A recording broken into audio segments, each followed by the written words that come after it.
बिस्मिल्लाहिर्रहमानिर्रहीम। व्यूअर्स, इस प्लेलिस्ट में हम नाइन्थ क्लास का मैथमेटिक्स जो कि साइंस ग्रुप के बच्चे पढ़ते हैं वो उसको स्टार्ट करने लगे हैं। और नाइन्थ ये देख आपके पास टेक्स्ट बुक बोर्ड की किताब है। इस किताब को हम फॉलो करेंगे। क्वेश्चंस हम इस किताब के भी सॉल्व करेंगे और जनरल डिस्कशंस भी करेंगे ताकि आपका कॉन्सेप्ट जो है वो क्लियर हो सके। तो टेक्स्ट बुक बोर्ड की नाइन्थ क्लास की मैथमेटिक्स की बुक जो कि साइंस ग्रुप के लिए है उसको हम स्टार्ट करते हैं। Mathematics for class 9 science group, इसका यूनिट 1 है मैट्रिसेस एंड डिटर्मिनेंट्स। यूनिट 1 का टाइटल जैसे आपको नज़र आ रहा है कि matrices and determinant. Matrices basically matrix का प्लूरल है। ये मैट्रिक्स की क्या डेफिनेशन है, इसकी जस्ट फॉर्मल हम डेफिनेशन कर देते हैं। रेक्टेंगुलर अरे और फॉर्मेशन of numbers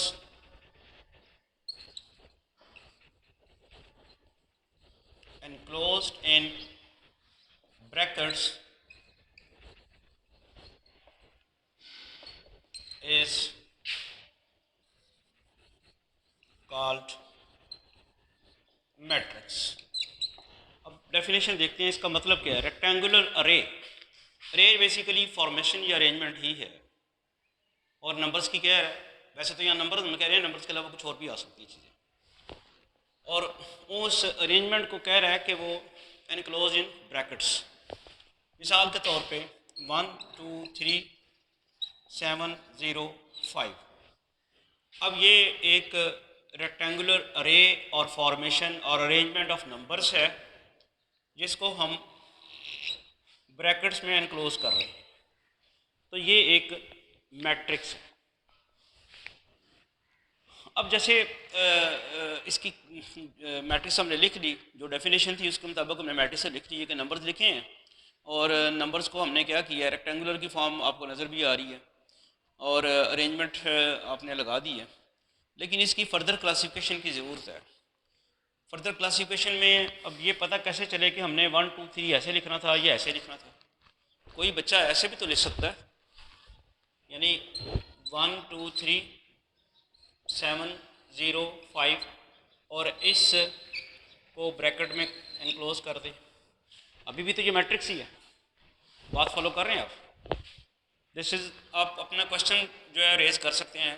जो भी आपको अगर कोई चीज़ समझ नहीं आ रही बस समझ से पूछ सकते हैं कि मैंने ऐसे ही क्यों लिखा, ऐसे भी तो लिख सकते हैं। तो ये भी तो मैट्रिक्स ही है, ये भी मैट्रिक्स है। क्या ये दोनों इक्वल हैं, एक जैसी नहीं है ना? तो इसका मतलब कोई चीज़ है जो इनको डिस्टिंग्विश कर रही है जी। वो तो अभी बात हुई नहीं ना, लेकिन उसकी अभी वो तो बात हमने नहीं की है कि इसकी रोज़ क्या हैं और कॉलम्स क्या हैं, वो तो भी मैंने बताना है। लेकिन उसकी शक्ल से नज़र आ रहा है कि ये कुछ ये उससे मुख्तलिफ है। अपेरेंटली अभी ये नज़र आ रहा है कि ये और ये दोनों आपस में मुख्तलिफ हैं।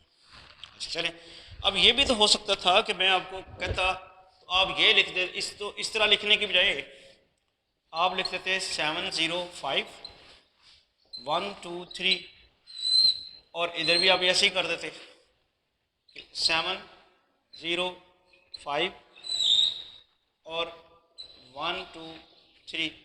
तो अभी भी तो ये मैट्रिक्स ही है, ये भी मैट्रिक्स है, ये भी मैट्रिक्स है, ये भी मैट्रिक्स है। अब आपके सामने चार मैट्रिसेस मैंने लिखी हैं जो डेफिनेशन थी उसके मुताबिक। क्या है, रेक्टेंगुलर अरेंजमेंट और formation of numbers enclosed in brackets, वो तो मैंने लिख दिए। लेकिन अब ये चारों मुख्तलिफ हैं देखने में। अब हमने क्या करना चाहिए कि हमारे क्लासिफिकेशन ऑफ मैट्रिसेस में हमें वो चीज़ बताए तो उस जो वो चीज़ बताए उसके मुताबिक ही मैट्रिक्स लिखी जाए। ये बात फॉलो कर रहे हैं कि जो उसने कहा है वही आए। मिसाल के तौर पे एक तो पहली तो बात ये है कि मैट्रिसेस जो हैं आमतौर पे हम कैपिटल अल्फ़ाबेट से डिनोट करते हैं। यानी हम सपोज कर लेते हैं इसको कैपिटल ए, ये एक मैट्रिक्स ए है, और फिर इसको बी सपोज कर लेते हैं, इसको सी सपोज कर लेते हैं और इसको डी सपोज कर लेते हैं। बात समझ आ गई है? तो पहली तो ये क्लासिफिकेशन है कि जो मैट्रिसेस आपने लिखनी है in order to distinguish from each other, उनको कैपिटल लेटर से अल्फ़ाबेट से आप डिनोट कर देते हैं, ए बी सी वगैरह।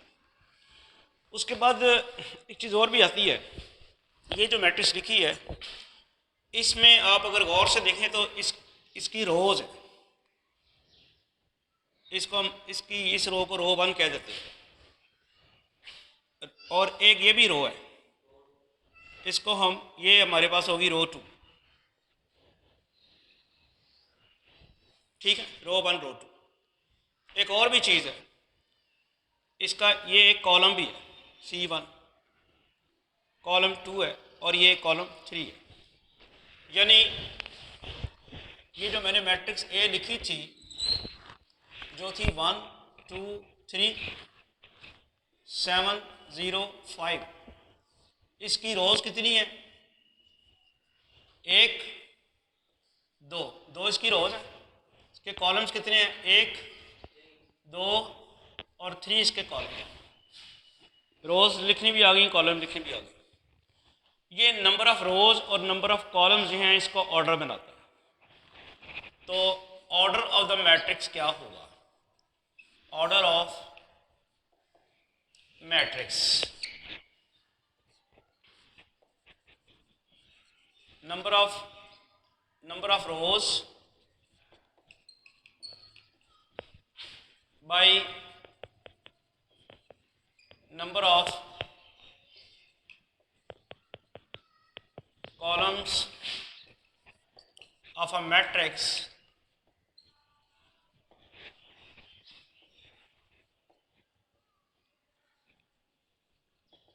determine the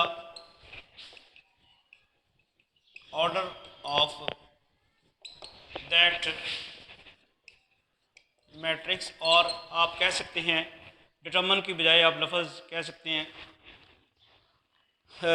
is called the order of the that matrix. For example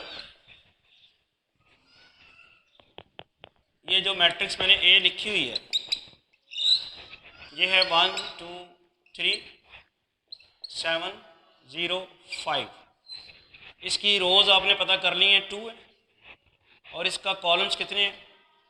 3। तो इसका ऑर्डर होगा 2/3। अच्छा 2 इंटू 3 लिखते हैं हम, लेकिन वो मतलब 2 इंटू 3 को आपने 6 नहीं कर देना।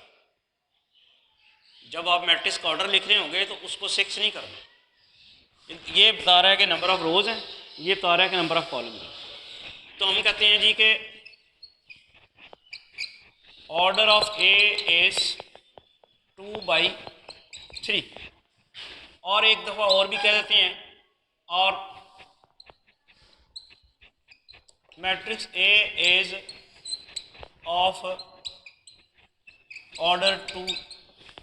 ये हमेशा याद रखना है कि जो पहले लिखा हुआ होगा वो नंबर ऑफ रोज़ होंगी, और जो बाद में लिखा होगा वो नंबर ऑफ कॉलम्स होंगे। पहले वाला नंबर ऑफ रोज़, बाद में लिखा वाला नंबर ऑफ कॉलम्स। अब इसका क्या ऑर्डर है? ऑर्डर क्या है इसका बताएंगे? तो ऑर्डर क्या लिखेंगे? 2/, कॉलम्स कितने हैं? 3 रोज कितनी है? रोज 2 है। चेक करना जरा रोज कौन सी है। अच्छा अब हम देखते हैं कि हमारी जो मैट्रिसेस की क्लासिफिकेशन है, पहली क्लासिफिकेशन तो ये बनती है ना कि हमने डिफरेंट मैट्रिसेस को अल्फ़ाबेट से डिनोट कर दिया, ए बी सी डी वगैरह से, ठीक है। दूसरी क्लासिफिकेशन जो थी वो क्या थी? रोज़ और कॉलम्स। उसमें रोज़ के हैं और कॉलम्स के हैं। मिसाल के तौर पे अगर आप इस मैट्रिक्स को देखें तो इसमें आपके पास रो 1 रो 2 रो 3 रोज़ हैं, और C1 C2 2 कॉलम्स हैं। तो ये इसका ऑर्डर बनेगा 3/2।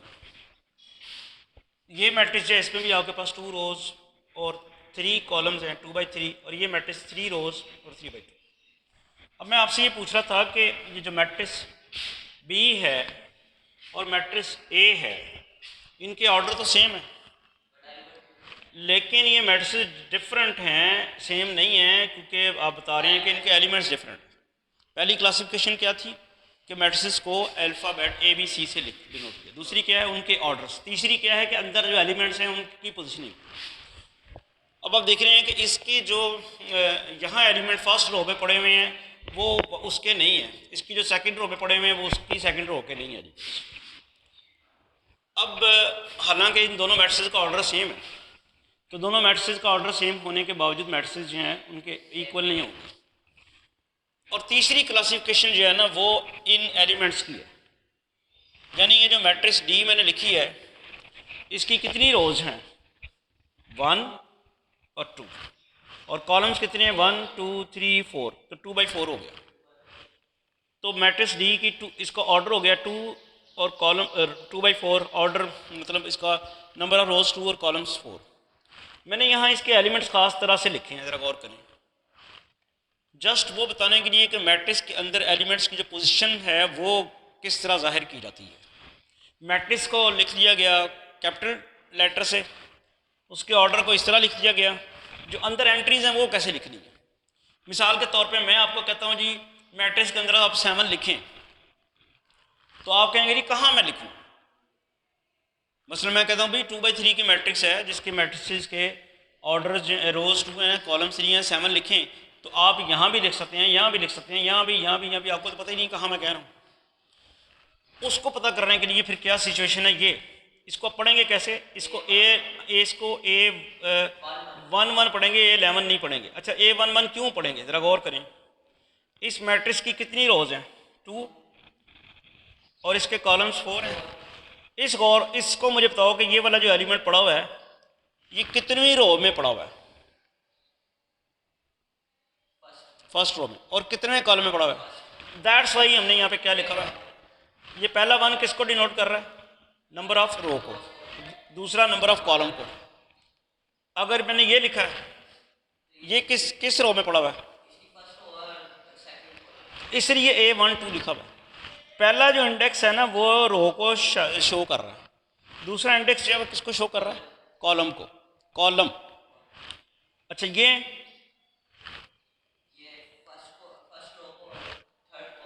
और इसी तरह ये वाला जो है सेकंड रो।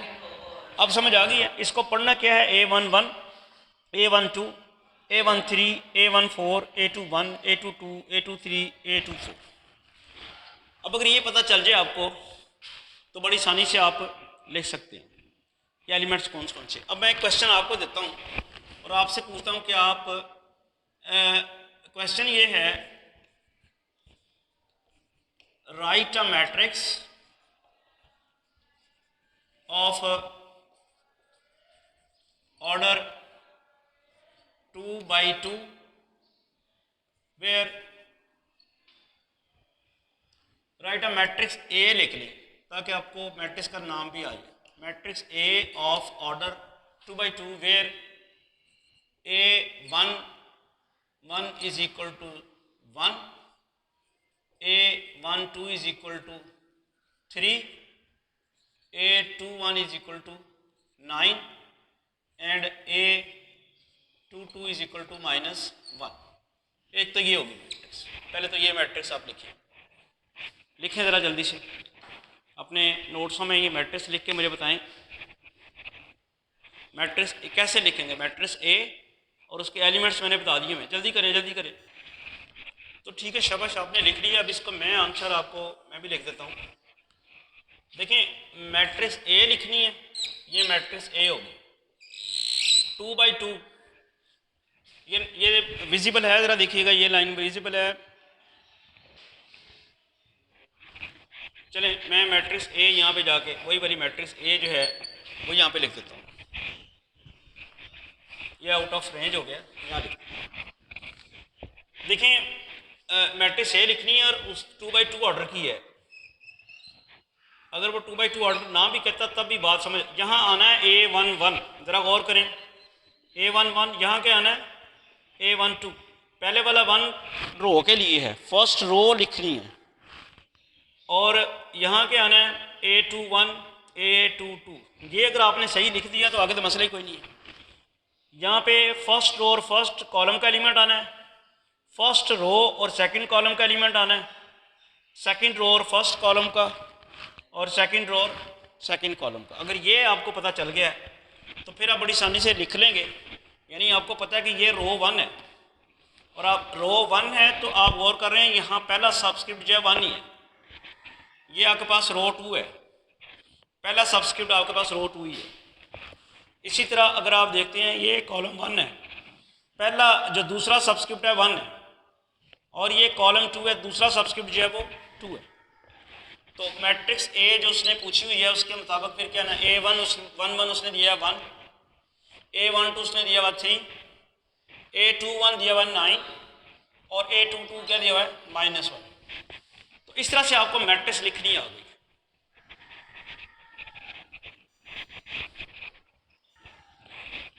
तो जो रिक्वायर्ड मैट्रिक्स थी, जो उसने जो इन्फॉर्मेशन हमें दी थी कि आप एक 2x2 की मैट्रिक्स लिखें इस डाटा से, तो वो बड़ी आसानी से हमने लिख ली है। समझ आ गई है। अब इस लेक्चर में अभी तक हमने क्या पढ़ा, एक तो मैट्रिक्स की डेफिनेशन, एक उस मैट्रिक्स का ऑर्डर, और क्या था मैट्रिक्स की एंट्रीज जो अंदर उसके लिखते हैं वो कैसे लिखते हैं। जब भी लिखा हुआ होगा A11 तो आप इमीडिएटली समझ जाएंगे कि ये एलिमेंट कहाँ पड़ा हुआ है, फर्स्ट रो और फर्स्ट कॉलम में। अगर आपको लिखा हुआ है A23 तो आपको फौरी तौर पर पता चल जाना चाहिए ये सेकंड रो और थर्ड कॉलम है। तो रोज़ आपने हॉरिजॉन्टल करनी है और कॉलम्स आपने वर्टिकल करनी है। नेक्स्ट देखते हैं किस चीज़ की डेफिनेशन है, ये क्या क्वेश्चन है, ये क्या है। अब जो हमने अभी तक डिस्कशन की उसमें आपने देखा कि मैट्रिसेस की क्लासिफिकेशन जो है, सबसे पहले जो काम हम ये करते हैं कि उनको कैपिटल अल्फ़ाबेट से लिखते हैं ABCD वगैरह से। दूसरा उसका ऑर्डर वाइज क्लासिफिकेशन है, number of rows, number of columns. और तीसरी उसकी एंट्रीज़ की क्लासिफिकेशन है कि उसके अंदर एंट्रीज़ हैं क्या। इन सारी चीज़ों को सामने रखते हुए हमारे पास एक डेफिनेशन आ रही है इक्वल मैट्रिसेस। दो मैट्रिसेस को इक्वल कब हम कहेंगे, तो वो कहता ये है कि to matrices A and B are said to be equal if पहली कंडीशन क्या है, order of A is equal to order of B। पहली तो ये रिक्वायरमेंट, A का ऑर्डर B के ऑर्डर के बराबर हो, पहली कंडीशन ये है।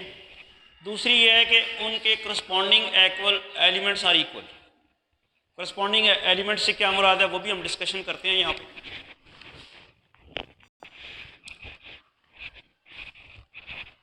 Order of A should be equal to order of B।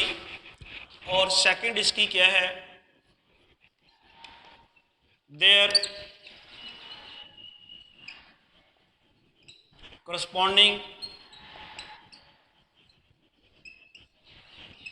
Elements are same. पहली शर्त क्या है कि दोनों मैट्रिसेस के ऑर्डर सेम है। अब इसका मतलब अगर कोई दो मैट्रिसेस के ऑर्डर डिफरेंट है तो वो कभी भी इक्वल नहीं हो सकते। अभी इस बात को अपने समझना है कि करस्पॉन्डिंग एलिमेंट से क्या मुराद है। इफ A and B are equal matrices, then we write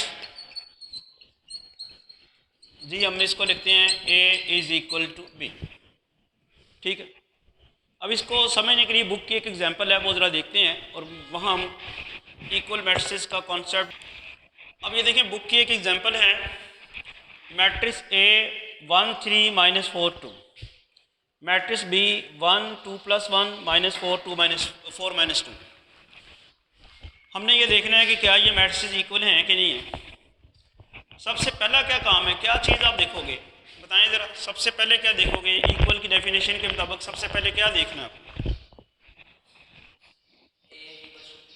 नहीं, A is equal to B नहीं है। क्या इक्वल है कि नहीं है, B के इक्वल है या नहीं, वो देखना है ना। अगर मैट्रिक्स A B के इक्वल होगी तो कब होगी, सबसे पहले उसकी क्या कंडीशन है, order of A is equal to order of तो बताएं A का ऑर्डर क्या है। सेम। वैसे ऑर्डर है क्या A का, A का कितनी रोज़ हैं ए की और कॉलम्स कितने हैं? 2 rows है, हाँ, तो ऑर्डर क्या बना?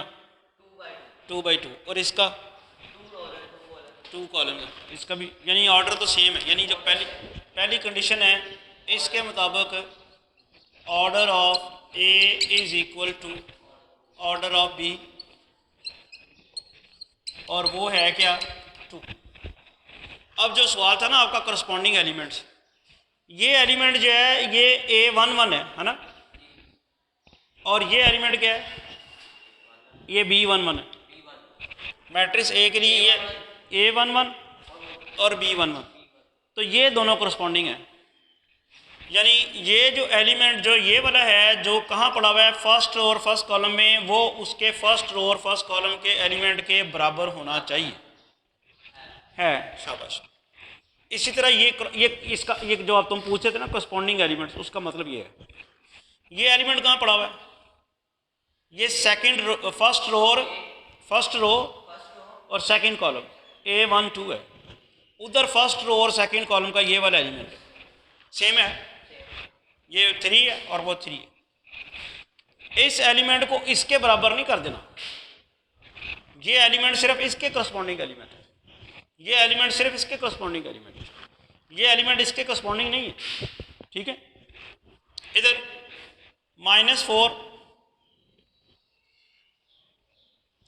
-4 के करस्पॉन्डिंग, ये -4 कहाँ पड़ा हुआ है? ये पड़ा हुआ है सेकंड रो A21, शाबाश, सेकंड रो फर्स्ट कॉलम, वो क्या है? B21 सेकंड रो और फर्स्ट कॉलम दोनों बराबर हैं। What about this? ये A22 है और B22 है, यानी सेकंड रो और सेकंड कॉलम, और वो भी सेकंड रो, तो बराबर आ गए, तो फिर ये मैट्रिसेस बराबर है। अगला काम क्या करोगे, क्या कहोगे? पहली कंडीशन सेटिस्फाई थी, ऑर्डर ए और ऑर्डर बी दोनों। अच्छा, एक भी एलिमेंट, अच्छा मैं अभी सवाल आगे करता हूँ आपको, जहाँ आप लिखोगे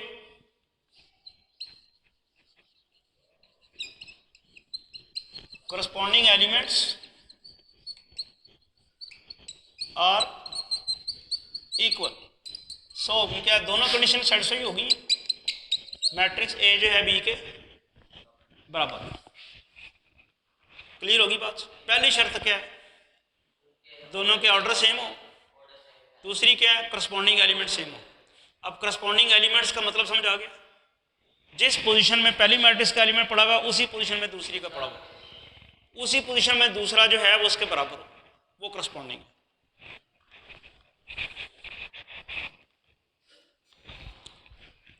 अच्छा, अब इस कॉन्सेप्ट को दोबारा डिस्कस करते हैं, इक्वल मैट्रिक्स को और समझते हैं थोड़ा सा।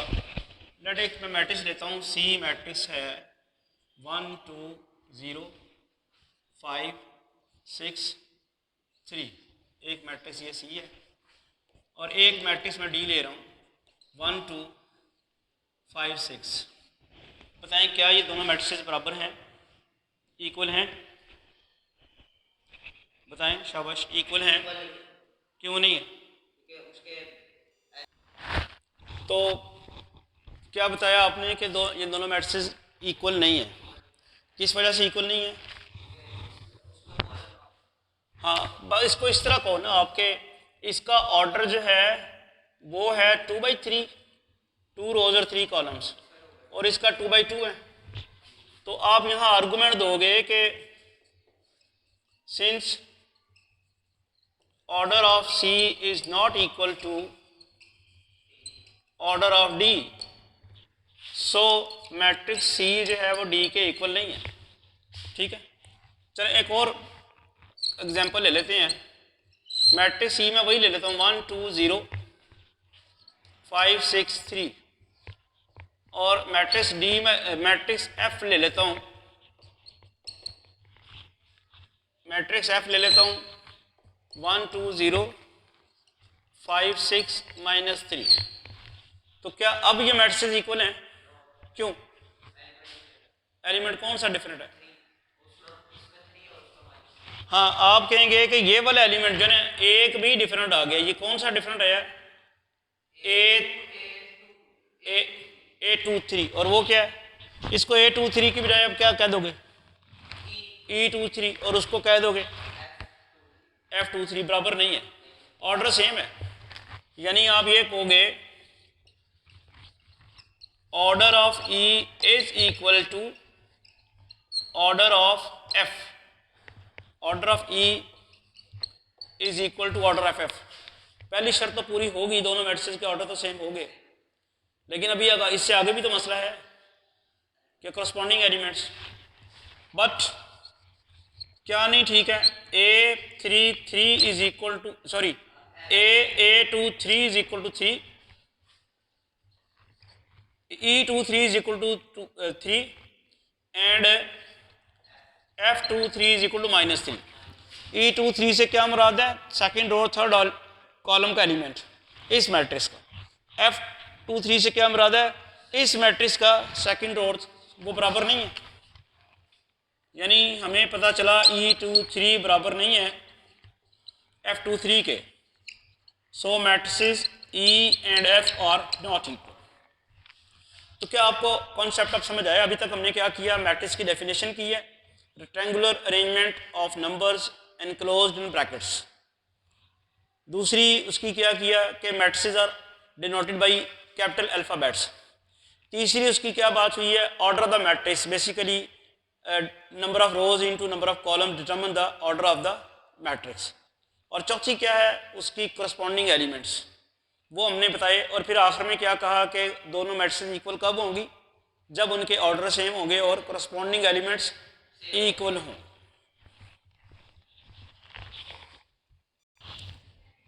नेक्स्ट जी हम एक्सरसाइज 1.1 स्टार्ट करने लगे हैं, जिसमें क्वेश्चन नंबर 1 में इसने कहा हुआ है find the order of the following matrices. In matrices के ऑर्डर मालूम करो। तो चलें अब आप लोगों ने बताना है मुझे, मैंने तो आपको बता दिया, शाबाश। यानी ऑर्डर ऑफ ए क्या होगा, बताएंगे जी? हाँ,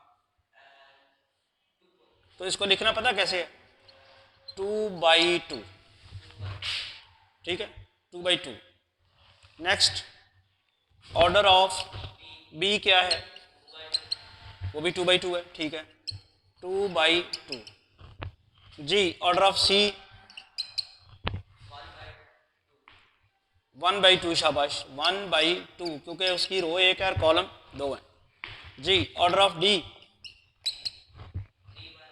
3/1, शाबाश। अब आपका कॉन्सेप्ट क्लियर हो रहा है। और order of E, order of E जो है वो क्या है, 3/2, बिल्कुल ठीक है, 3/2। और ऑर्डर ऑफ एफ 1/1, शाबाश, 1/1। तो अब आपको ऑर्डर का कॉन्सेप्ट तो क्लियर हो गया जी। जी एच रह गए, चले वो भी बता दें। जी का क्या है जी, ऑर्डर ऑफ जी वो है 3/3, ठीक है, ये भी ठीक है। एच, ऑर्डर ऑफ एच जो है 2/3, शाबाश। तो ये मैं बता रहा था कि अब आपको ऑर्डर का कॉन्सेप्ट क्लियर हो गया। अब अगर आपको फर्ज करें एमसीक्यूज में सवाल जैसा मर्जी है, ज़रूरी तो नहीं किताब का क्वेश्चन वो दे, वैसे तो देता किताब का ही भी सही है, लेकिन आपने किताब के क्वेश्चन को तो मेमोराइज नहीं करना। जहाँ से मर्जी दे दे, अगर वो कहता है ऑर्डर मालूम करें तो आप ऑर्डर, ये गलती ना करना कि कॉलम पहले लिख दें और ऑर्डर रो बाद में लिख दें। पहले हमेशा रो लिखनी है, बाद में कॉलम। अब इसका नेक्स्ट क्वेश्चन देखते हैं ज़रा जी। नेक्स्ट हमारे पास क्वेश्चन नंबर 2 है, which of the following matrices are equal. कौन सी मैट्रिसेस इक्वल हैं एक दूसरे के, बताएं ज़रा। मैट्रिक्स ए किसी के इक्वल है, ए मैट्रिक्स जो है सी के इक्वल है, शाबाश। उसकी रीज़न क्या है, ए का ऑर्डर 1/1 है, सी का भी ऑर्डर 1/1 है, और ए में 3 है तो 5 - 2 भी 3 हो जाएगा। तो पहला तो आंसर आपका सही आ गया, ए सी के इक्वल है। बी किसके इक्वल है जी, बी डी के इक्वल है, बिल्कुल गलत बताया आपने। देखो बी का ऑर्डर जो है 1/2 है, डी का भी ऑर्डर 1/2 है, लेकिन करस्पॉन्डिंग एलिमेंट सेम नहीं है, ठीक है ना, ये गलत हो गया। आगे बताएं, बी किसके इक्वल है, बी बी बी है किसी के इक्वल, इसके तो इक्वल नहीं है, ये गलत बताया आपने। आई के, बी आई के इक्वल है, इसकी रो 1 कॉलम 2, रो 1 कॉलम 2 3 और 5, ठीक है। तो इसका मतलब है बी जो है वो आई के इक्वल है। सी तो बता दिया, अब डी किसके इक्वल है? डी किसी के इक्वल है? डी किसी के इक्वल नहीं है। चलें, ई एच के इक्वल है, एग्जैक्ट ई एच के इक्वल है, ठीक है ना। ई जो है वो एच के इक्वल, और एफ जी के इक्वल है। F26 इसकी सेकंड 2 रो हैं और 1 कॉलम है, इसकी भी 2 रोज और 1 कॉलम है। इसका तो डी किसी के इक्वल नहीं आया।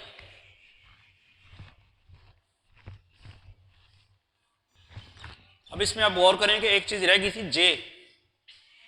ये जे जो है वो ई के भी इक्वल है और जे जो है वो एच के भी इक्वल है। तो हम लिखेंगे यहाँ पे जे ये बराबर है ई एच जे, ये सारे बराबर हैं ई एच और जे। नेक्स्ट एक्सरसाइज 1.1 का लास्ट क्वेश्चन है, question number 3। Find the values of A B C and D which satisfy the matrix equation. एक मैट्रिक्स इक्वेशन दी हुई है जिसमें एक मैट्रिक्स दूसरी मैट्रिक्स के बराबर है और आपने ए बी सी डी की वैल्यूज मालूम करनी है। ये मैट्रिक्स 2/2 की है, ये भी 2/2 की है, दोनों इक्वल हैं। इसको वो कह रहे हैं मैट्रिक्स इक्वेशन। इसकी मदद से आपने ए बी सी डी की वैल्यूज मालूम करनी है। बताएं कैसे करेंगे। जब दो मैट्रिसेस इक्वल होती हैं तो पहला काम क्या होता है?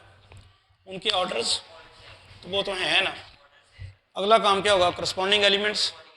तो कौन सा किसके बराबर होएगा? नहीं ना, ये एलिमेंट पूरा का पूरा कहाँ पड़ा हुआ है? ये एलिमेंट ये पड़ा हुआ है फर्स्ट रो और फर्स्ट कॉलम में। इधर फर्स्ट रो और फर्स्ट कॉलम में कौन सा पड़ा हुआ है? तो फिर क्या आएगा? इक्वल। अब हमने इक्वल साबित नहीं करने हैं, इक्वल उसने खुद दे दिए हुए हैं। इसके इक्वल है, वो देखो उसने खुद कह दिया हुआ है कि ये मैट्रिक्स इस मैट्रिक्स के इक्वल है। ए प्लस सी, समझ आई ना। ये उसने खुद कह दिया हुआ है, उसको लेके हमने आगे प्रूव जो करना, मालूम जो करना है वो एबीसीडी की वैल्यू मालूम करनी है। हमने दोनों मैट्रिक्स को इक्वल साबित नहीं करना था, ठीक है। तो उसने खुद इक्वल दे दी हुई है, लिहाजा ये वाला एलिमेंट जो फर्स्ट रो और फर्स्ट कॉलम में पड़ा हुआ है फर्स्ट रो और फर्स्ट कॉलम के बराबर होना चाहिए। और ये सेकंड रो और फर्स्ट कॉलम में पड़ा हुआ है, ये second row C-1 is equal to, फिर A plus 2B is equal to -7, फिर 4D-6 is equal to 2D। मैं ना इनको नाम दे देता हूँ। इसे इक्वेशन नंबर 1 कर देते हैं, इसे 2 कर देते हैं, इसे 3 कर देते हैं, इसे 4 कर देते हैं। ये इक्वेशंस बन गई। अब आप बताएं कि कैसे एबीसीडी की वैल्यूज निकल सकती हैं। ये तो समझ आ गई ना। ये एलिमेंट इसके बराबर होना है, वो इक्वेशन बन गई। ये वाला एलिमेंट इसके बराबर होना है क्योंकि उसने खुद मैट्रिसेस इक्वल दिए हैं, ये इक्वेशन बन गई। ये वाला एलिमेंट इसके बराबर होना है, वो ये इक्वेशन बन गई। ये वाला एलिमेंट इसके बराबर होना है, तो वो ये इक्वेशन बन गई। ये 4 इक्वेशंस बन गई हैं। अब एबीसीडी की वैल्यूज देखें ना कि किसकी वैल्यू आसानी से निकल रही है इनमें से। यार ए प्लस सी में से तो दोनों की निकालनी है ना, ए और सी की। ए की लदा निकालनी है, सी की लदा निकालनी है। C-1 से किसकी वैल्यू निकलती है? सी की। कैसे निकलती है भला? ये अगर ये वाली इक्वेशन जो है -1 उधर जाके क्या हो जाएगा? +1। तो सी की वैल्यू क्या आ गई है? तो बस ये काम था, एक काम तो हुआ। आगे सोचें। अब किसकी? हाँ, सी की वैल्यू इसमें पुट कर दें तो ए निकलेगा। तो आप लिखें यहाँ पे पुटिंग दिस वैल्यू ऑफ सी इन 1, तो आ जाएगा A+4 इज इक्वल टू 0। ए की वैल्यू क्या आ जाएगी? तो जो वेरिएबल जो हमने कॉन्स्टेंट्स की वैल्यू डिटरमिन करनी थी उनमें से 2 की तो निकल आई हैं। आगे बताएं जी।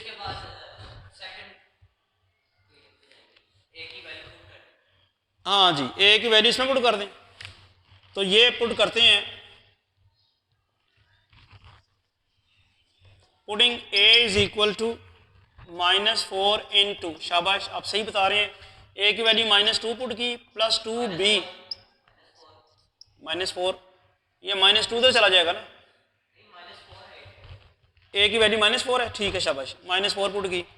अगला स्टेप क्या है, 2b इधर रह जाएगा, -4 उधर जाके प्लस हो जाएगा, -7, 2b किसके बराबर आएगा, -3 के, तो b की वैल्यू क्या आएगी, -3/2 आएगी, 2 उधर जाके डिवाइड कर देगा ना। चलें जी, अब देखें a b c की आ गई, d की कहाँ से आएगी, d की वैल्यू देखें आपके पास इक्वेशन लिखी हुई है, कहाँ से जी,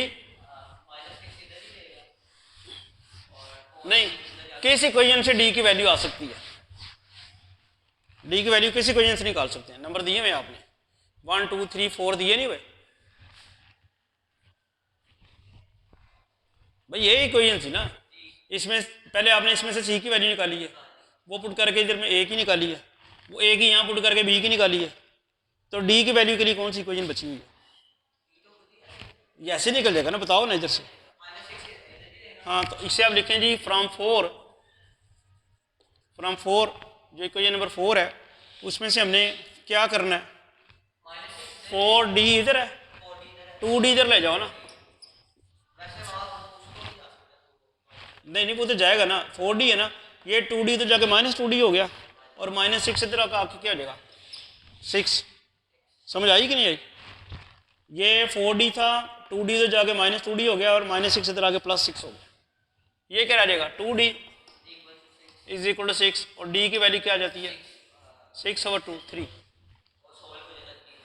तो ये a b c d की वैल्यूज हमने निकाल दी। इस तरह से जो a b c की वैल्यूज हमने निकाली हैं उनको इस तरह भी लिखा जा सकता है, a की वैल्यू क्या है -4, b की वैल्यू क्या है -3/2 को लिख सकते हैं -1.5, ये b की वैल्यू है, आप -3/2 को ऐसे भी लिख सकते हैं, और c किसके इक्वल आया हुआ था, c 4 के, और इसी तरह d किसके इक्वल आया हुआ है, d जो है 3 के। तो ये इस तरह से हमने फर्स्ट चैप्टर की आज एक्सरसाइज 1.1 भी कर ली। व्यूअर्स, आज के लेक्चर में हमने क्या क्या चीज़ डिस्कस की है, मैट्रिक्स की definition, order of the matrix, और उसके दो मैट्रिक्स इक्वल कब होती हैं वो, और फिर एक्सरसाइज 1.1 के जो 3 क्वेश्चन थे वो सॉल्व किए हैं, जिनमें फर्स्ट क्वेश्चन में तो डिफरेंट मैट्रिक्स के ऑर्डर्स बताए, और सेकंड क्वेश्चन जो था उसमें हमने डिफरेंट मैट्रिक्स से सिलेक्ट किया कौन कौन सी किसके इक्वल है, और तीसरे क्वेश्चन में 2 मैट्रिक्स इक्वल दी हुई थी, उनको सॉल्व करके हमने ABCD की वैल्यूज़ निकाली। तो होपफुली आज का लेक्चर आपको समझ आ गया होगा। तो इंशाल्लाह नेक्स्ट टॉपिक जो है वो हम नेक्स्ट लेक्चर में डिस्कस करेंगे। Thank you.